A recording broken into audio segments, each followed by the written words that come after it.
90 day pause आया, अब बात चल रही है कि नेगोशिएशन करना चाह रहा है Pakistan. We are getting a team ready who is going to eventually fly to Washington ताकि वो इस टॉपिक पे बात करें. तो बिकॉज चाइना एक मैन्युफैक्चरिंग जायंट है, राइट, पाकिस्तान पे क्या स्पिल ओवर इफेक्ट आ सकता है?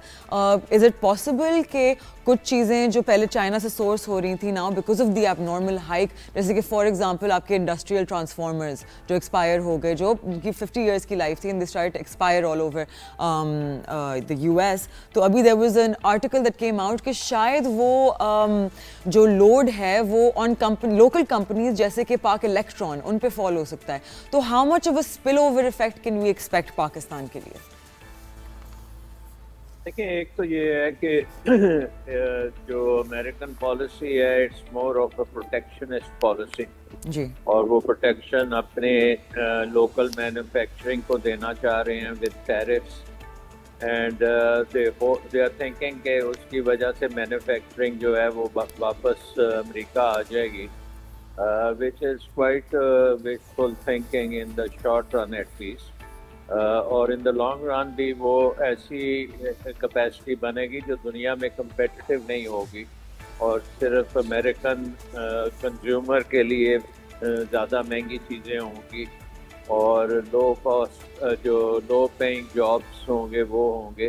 तो it's not a very wise policy जो इस वक्त अमेरिकन गवर्नमेंट चला रही है. Having said that, the second impact which you are talking about कि पाकिस्तान पे क्या impact होगा, पहली बात तो ये है कि पाकिस्तान की ओवरऑल इकोनॉमी जो है वो बड़ी इनवर्ड लुकिंग इकोनॉमी है और वो ज़्यादा कोई एक्सपोर्ट नहीं करती. हमारी कोई एक्सपोर्ट्स जो हैं वो are less than 10% of our GDP. So 90% of our production is basically meant for internal consumption और हम एक्सपोर्ट नहीं करते. तो हमारे ऊपर जब टैरिफ्स लगते हैं तो हमारे पे वो इम्पैक्ट नहीं होता जो चाइना पे होगा या बाकी एक्सपोर्ट ओरिएंटेड ममालिक पे होगा. So that is the second point. Third point is this कि because of the Chinese kind of tariffs on China, so China is going to be looking for other markets जो कि उसने खासी हद तक अपनी डाइवर्सिफाई कर ली हुई है मार्केट्स, बट वो इंटरनल मार्केट्स को फर्दर डेवलप करेगा और बाकी दुनिया में Africa, middle east, south east Asia neighbourhood में वो ज़्यादा अपना अटेंशन देगा और उसके नतीजे में चाइनीज़ जो चीज़ें हैं वो और सस्ती हो जाएंगी और बेहतर हो जाएंगी. सो इन दैट सेंस पाकिस्तानी जो मार्केट्स में we should expect to see more Chinese goods and more Chinese technology etc.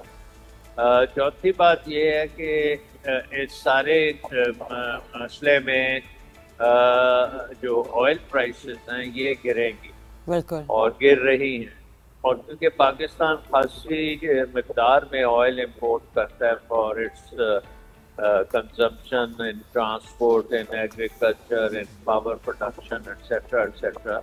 तो इसका पाकिस्तान को benefit definitely होगा in lower import bill for energy purposes. So I think it is a mixed bag. एक पांचवा element भी है इसमें और वो एलिमेंट ये है कि अगर अमेरिका की टैरिफ्स की वजह से उनकी चाइना से इंपोर्ट कम होती है गुड्स लाइक टेक्सटाइल्स और जो लो एंड चीज़ें हम बनाते हैं, तो it gives us an opportunity to go bigger into America और इनकी वहाँ पे डिस्प्लेसमेंट चाइनीज टेक्सटाइल्स की कुछ ओवरफ्लो हमारे पास भी आ सकता है. और हमारा मेन होगा इशू कि हम क्या हिंदुस्तान, बांग्लादेश, वियतनाम एक्सेट्रा से बेहतर प्राइसेस दे सकेंगे अमेरिकन को और क्या हम उस क्वालिटी को दे सकेंगे. तो वो इश्यूज हमारे आएंगे, लेकिन अपॉर्चुनिटी डेफिनेटली है इन द अमेरिकन मार्केट.